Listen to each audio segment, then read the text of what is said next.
বিভিন্ন ট্রেন দুর্ঘটনায় চালকদের দায়ী করা হয়েছে। এবার সেই চালকদের মনের অবস্থার দিকে নজর রাখছে রেল। ট্রেন চালক ও তাদের পরিবারের সদস্যদের কাউন্সেলিং করালো রেল। কোচবিহারের বিশেষ অনুষ্ঠান, আর সেখানে বোঝানো হয় যে ট্রেন চালকদের জন্য মানসিক শান্তি কতটা দরকার।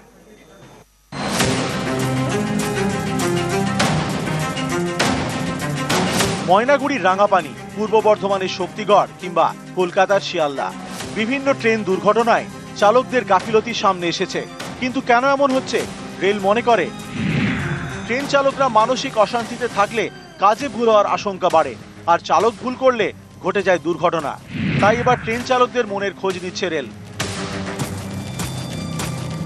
শনিবার বিশেষ অনুষ্ঠান করে নর্থ ইস্ট ফ্রন্টিয়ার রেলের আলিপুরদুয়ার ডিভিশন। কোচবিহারের এই অনুষ্ঠানে 50 জন ট্রেন চালক এবং তাদের পরিবারের সদস্যদের কাউন্সেলিং করা হয়। 22 মিনিটের তথ্যচিত্রের মাধ্যমে বোঝানো হয় ট্রেন চালকদের জন্য পারিবারিক শান্তি কতটা গুরুত্বপূর্ণ।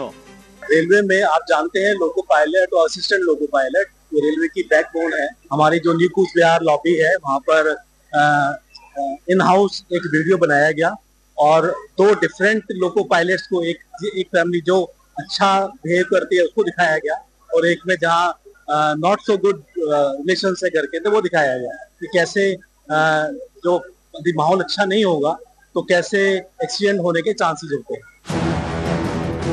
দীর্ঘ সময় ধরে ডিউটি, ক্লান্তি, ঘুম কম, তারপর বাড়ি ফিরে অশান্তি হলে তো আর কথাই নেই। না শরীর ঠিক মতো বিশ্রাম পায়, না মন। এর প্রভাব পড়ে কাজে, ভুল হওয়ার আশঙ্কা বাড়ে। অনেক সময় এমন ভুল হয়ে যায় যার জেরে ঘটে যায় বড়সড় দুর্ঘটনা।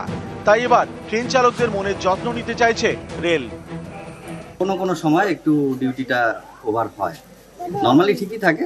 তো রেল তো আর সাধারণ নর্মাল ডিউটি আওয়ার্সের মতো হয় না রেলের ডিউটিগুলো, তো ওইগুলো নিয়ে কিছু সমস্যা ছিল, সেগুলো আমরা তুলে ধরেছি। রেল ইউনিয়নের দাবি ট্রেন চালকদের মাত্রাতিরিক্ত কাজ করতে হয়। অনেক সময় টানা 18 ঘন্টারও ডিউটি করতে হয়। এর জেরে অনেক সময় কাজে ভুল হয়। ইউনিয়নের এও দাবি প্রচুর শূন্যপদ থাকা সত্ত্বেও রেলে ঠিকমতো নিয়োগ হচ্ছে না, যার জেরে অনেককেই অনেক বেশি কাজ করতে হয়। দুর্ঘটনায় চালকের গাফিলতি থাকলে শাস্তি পেতে হয়, চলে যায় চাকরি। কিন্তু চালকের গাফিলতি হলো কেন? কেন তাকে দিনের পর দিন ধরে মাত্রাতিরিক্ত কাজ করতে হয়? কেন শূন্য পদে নিয়োগ হচ্ছে না? এসবের উত্তর কবে দেবেন রেলের কর্তারা? চালক এবং তাদের পরিবারের কাউন্সেলিং একটা পদক্ষেপ, কিন্তু শুধু এটা করলেই কি সমস্যার সমাধান হয়ে যাবে? প্রশ্ন অনেকেরই। কোচবিহার থেকে শুভঙ্কর সাহা, নিউজ 18 বাংলা।